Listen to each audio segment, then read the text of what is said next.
মালদা শহরের ফুয়ারা মোড়ে মঙ্গলবার সকালে চা চক্রে অংশ নিয়ে মুখ্যমন্ত্রীকে কটাক্ষ করলেন বিজেপি নেতা দিলীপ ঘোষ। তিনি বলেন, আমার মনে হয় ইলেকশনের পরে ওনাকে ওই কাজই করতে হবে, সেটাই প্র্যাকটিস শুরু করেছেন। মুখ্য নির্বাচন কমিশনারের বিরুদ্ধে এক কাট্টা হচ্ছে বিরোধীরা, চলতি অধিবেশনে ইমপিচমেন্ট আনার প্রস্তুতি। বিহারের হয়ে গেল এসআইআর, অনেক বড় বড় কথা বলেছিলেন, যখন লিস্ট বেরোলো কেউ কমপ্লেন করতে যায়নি এবং ভোট হয়ে গেল, রেজাল্ট সবাই জানেন। সেই জন্য এই চেঁচামেচি যেটা করছেন ওনারা এসআইআরকে আটকাবার জন্য, কারণ পশ্চিমবাংলাটা হচ্ছে বিরোধীদের গড়, একমাত্র নেত্রী মমতা ব্যানার্জি। এখানে যদি উইকেট পড়ে যায় তাহলে ভারতবর্ষের বিরোধী নেতা বলে কেউ থাকবে না, কারণ ভারতবর্ষের মানুষ এখন আর শুদ্ধিকরণ শুরু করেছে ভারতবর্ষে।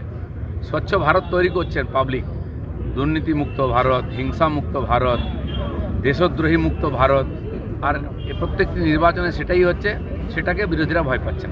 বলছি, দিল্লি গেছেন মুখ্যমন্ত্রী, এই দিল্লি যাত্রাকে কিভাবে দেখছেন? আর দিল্লিতে অনেকবার গেছেন উনি। তো আমাদের বাংলায় একটা কথা আছে, যখন সময় চলে আসে শিয়াল নাকি শহরের দিকে ছোটে, তো সময় এসে গেছে। আরেকটা বিষয় দাদা, সেটা হচ্ছে বাংলার পুলিশ কি করবে? তার সামনে খুন ধর্ষণ হচ্ছে, পুলিশকে বোম মারছে, ছুটছে পুলিশ। আমরা দেখেছি যখন এই কালিয়াচক থানায় আগুন দিল, পুলিশ লুঙ্গি পরে ছুটেছিল, লুঙ্গি ছেড়ে ছুটেছিল। যে পুলিশ টেবিলের তলায় লুকোয় টিএমসি গুন্ডাদের দেখলে, যে আলমারির পেছনে লুকোয় ফাইল মাথায় দিয়ে, সেই পুলিশ দিল্লিতে কী করবে? আসলে পুলিশ কি জানেন না তো মমতা ব্যানার্জি, দিল্লির পুলিশ দেখে ওনার অবস্থা খারাপ হয়ে গেছে। দিল্লির পুলিশের ওপর কি আস্থা নেই দিদি? দিল্লির পুলিশ কেন, কোন বাংলার পুলিশের উপর বাংলার লোকের আস্থা নেই? দিল্লির পুলিশের কাজ করছে। যখন সুপ্রিম কোর্ট বলেছিল এসআইআর কেন্দ্রেতে সুরক্ষা দিতে এখানকার সরকারকে, যখন বিরোধীরা আমাদের পার্টির লোকেরা বিএলএরা গিয়েছিলেন কমপ্লেন করতে, তাদেরকে মেরে মাথা ফাটিয়ে যায়, তাড়া করছিল ওদের এমএলএরা, ওদের নেতারা, গুন্ডারা মিলে, তাই সুরক্ষা দিতে বলেছিল সুপ্রিম কোর্ট, দিয়েছে? আইজি, ডিজি, এসপি কাউকে দেখা গেল না। পুলিশ আছেটা কোথায়? পুলিশ গুন্ডা এখানে সব এক হয়ে গেছে, তারা তো টিএমসির ক্যাডার হয়ে গেছে।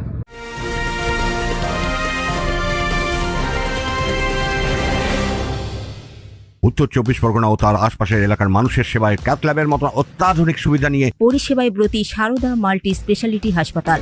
একই ছাদের তলায় মানুষ সাধারণ চিকিৎসা থেকে শুরু করে 24 ঘন্টা cath lab, MRI, CT scan, এনআইসিইউর মতো সুবিধা এবার থেকে পেয়ে যাবেন সারদা মাল্টি স্পেশালিটি হাসপাতালে। প্রয়োজনে যোগাযোগ করুন 033-2592-0730, 2593-0730, 2593-3562 ও 9331275635 নম্বরে। আমাদের ঠিকানা royal park, Kalyani express way, Barrackpore, Kolkata ৭,১২১। সারদা মাল্টি স্পেশালিটি হাসপাতাল, পরিষেবাই হোক আমাদের মূল লক্ষ্য। দিলীপ ঘোষ আরও দাবি করেন, ওনার জীবনে দেখুন না, কবি, সাহিত্যিক, দার্শনিক, গায়ক, নর্তক সবই আছে উনি।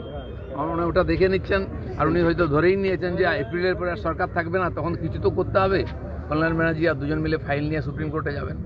বলছি, একটা বিষয়, সেটা হচ্ছে নির্বাচন কমিশনের সাথে বৈঠকের পর মমতা বন্দ্যোপাধ্যায় অসহযোগিতার অভিযোগ করছেন, পাল্টা নির্বাচন কমিশন অশোভনীয় আচরণের অভিযোগ করছেন। 1.5 ঘন্টা তাহলে কি করলেন? ককাপ চা খেয়েছেন? যদি অশোভনীয় বা অসহযোগিতা ছিল তখনই বেরিয়ে আসা উচিত ছিল। 1.5 ঘন্টা মিটিং হয়ে যাওয়ার পরে উনি দেখলেন যে খবর হবে না, তাই টেবিল তাপড়ে বাইরে এসে ড্রামা করতে শুরু করলেন। তো এর আগেও ভাইপো গিয়েছিল, ওনার খুব কষ্ট হয়েছিল নাকি, ওনাকে আঙুল দেখিয়েছে। আপনি সকাল বিকাল আমাদের চোখ দেখান, একটু আঙুল দেখিয়ে কি মহাভারত অশুদ্ধ হয়ে গেছে? তিনি ড্রামা করেছিলেন, কি হয়ে গেল? কিচ্ছু হবে না, সব ঠান্ডা হয়ে যাবে। মালদা ডিস্ট্রিক্ট ম্যাজিস্ট্রেট বিরোধীদের দেখা করেন, কি বলবেন?